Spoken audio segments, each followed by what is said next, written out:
Hello everybody, this is Edgar with Joe's Gaming and Electronics, and today I'll be showing you how to place your headband on your Beats Solo 4s.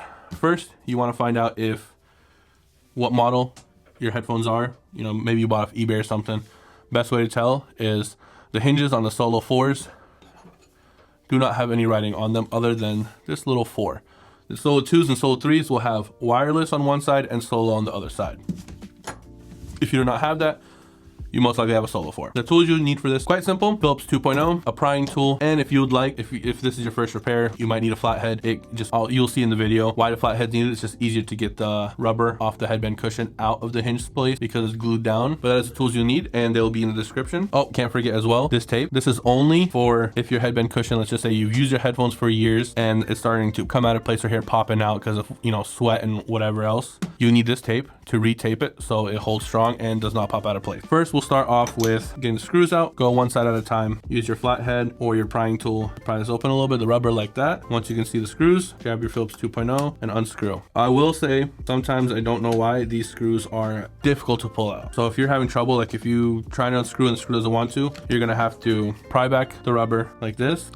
You have to basically full pressure, as much strength as you can, and pull it out. Your headband is strong enough where it won't break, but if your headband's already broken and you're just trying to get the screws out, it don't matter. But you'll need full pressure because I'm pretty sure sometimes they put Loctite in the screws, sometimes they don't. I don't know why, but you know, we don't question it, we just live with it. And same thing with this side. Pop that down or up, unscrew the two screws. These are the headband screws that hold the hinge and the headband together. Now comes the fun part. You can use a flathead.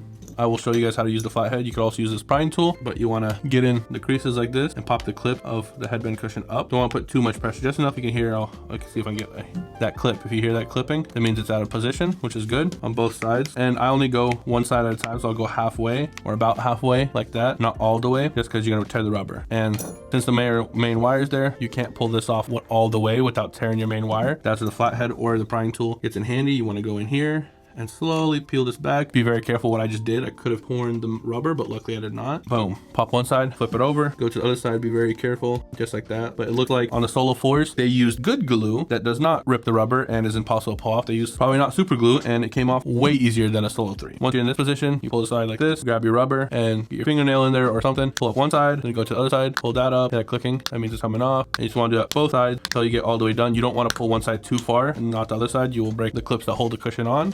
And then you want to grab your main wire, pull it down like this. Once it's out of position, you can pull that right off, and then it makes using your flathead or your prying tool easier to get the glue off. Right here, these rubber tabs. Be very careful here. I've stabbed myself so many times with the flathead. Getting this glue off on Solo 3s seems a little easier on here, so you actually might not have the issue, but I put a little bit too much pressure, flathead slipped, and I have a hole in my hand. Just like that, you play with a little bit, boom, comes right off.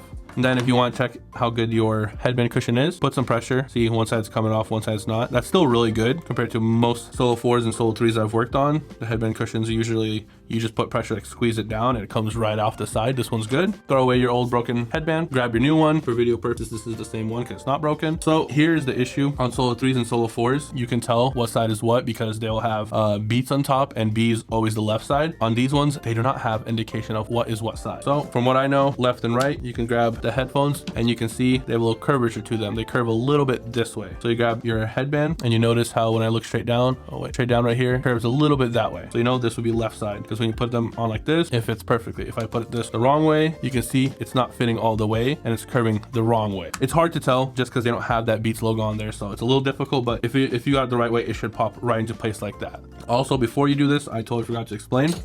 You want to look into here and make sure your pins, you'll see the pin right there and right there are in place. They like to fall out sometimes, and if they fall out, they're a pain in the butt. So we got lucky. Nothing there, all the excess glue on the headband, you can pull that off. Now we place the headband on just like that, secure and fasten the main wire down into its rivets right here. It's all cut out perfectly for it.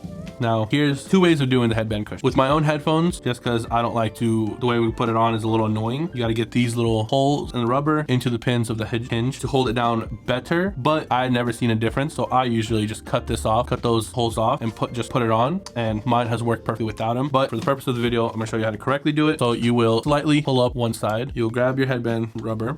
Came off a little bit, that's fine. And again, you can look at the curvature of the headband and the rubber, and you can see one curves down this way and this one's curving this way, so that when we flip it the other way, boom, they both curve the correct way. But I want to pull that apart. Place the headband cushion on the headband, a little hard angle to show you guys that. And then you want to clip it in both sides, just 2 clips down, not far, just enough to hold it into place. Now you want to slowly push the hinge onto the headband, but also with this hand, pull the wire so the wire doesn't get stuck anywhere. And just like that, it should pop into place. If you need to, you can pull up the headband rubber a little bit more, pull on the wire a little harder. Now that's all the way down, the headband's in place. See, if you're coming across this issue where you clip one side and the other side, that means the main wire is still in the way. So you can pop that off again. And this is the one annoying part. This is why I cut the rubber, because if you don't cut the rubber and you just place it on like that, you'll have a little bump right here when it's placed next to here. But we're gonna try a different method right now. We're gonna place the little rubber tabs in the holes first. Then we're gonna clip each side. Now that the wire is fully down, it clips easier. Then we're gonna pull the hinge up a little bit, press right here, kind of move the rubber down so you don't feel that bump no more. So the rubber pieces go in, and then you squeeze that down. If you don't feel a bump, that means your rubber is in the hinge placement. Now you can grab your prying tool. Sorry, I'm trying to get a good angle, but also look at what I'm doing. Grab your Phillips and screw one side in right away. Both screws. There you go. And you see little bump, but that just gets straightened out. Now keep trying to go out of frame. Sorry about that. Push the rubber all the way back in place. Once you get to this part, pull the hinge off a little bit, back and forth. Use your flathead to push the rubber side pieces in. Once they're in, again, apply pressure to the rubber pieces below. Once it feels like they're in, put that down, grab this, raise up the rubber again. Oh, well, I just popped everything out. You know, we're just gonna screw it in first. Retry that again. I'm just gonna do it this way, the longer way. Make sure, as you can see what I'm doing, the rubber is on the pin in the hole. One side, pop this side open as well. See if I could turn a light for you guys. It seems very dark. Hopefully that helps a little bit more. You can see in there the little rubber gasket I'm working with. Pull on your hinge, maneuver that gasket onto there. There you go. That's how I got it. I just basically gotta play with it and push it in position. Get the rubber little sides in there. Come on. Why are you being so difficult? There you go. A lot.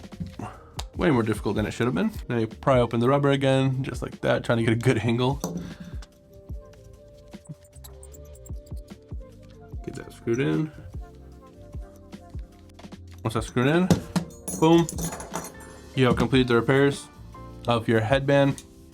Or in this sake, you can also say, this is a headband cushion repair. This is the same process for both. You want to replace your cushion, same thing. You want to replace your headband, same way.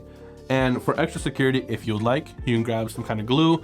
I would say a little bit of super glue. I'm talking about the smallest amount inside the hinge where the rubber goes in on the headband. Put a tiny dab on each side and then place the rubber on. But if your rubber is not coming off, like you can put pressure on it and it's not coming out, see it's still straight, then you're good. If it is, then you want to re-tape it and you're good to go. That's how you do your headband replacement on your Beats Solo 4s. All the tools you saw in this video will be in the description below, as well as parts. Have a great day. Thanks for watching the video, guys. If you guys love what we do, please support us. You guys can click on the links that we have on the end screen. You guys can buy our parts, sales, or service so we can continue to make great videos for you guys for many more years. Thank you.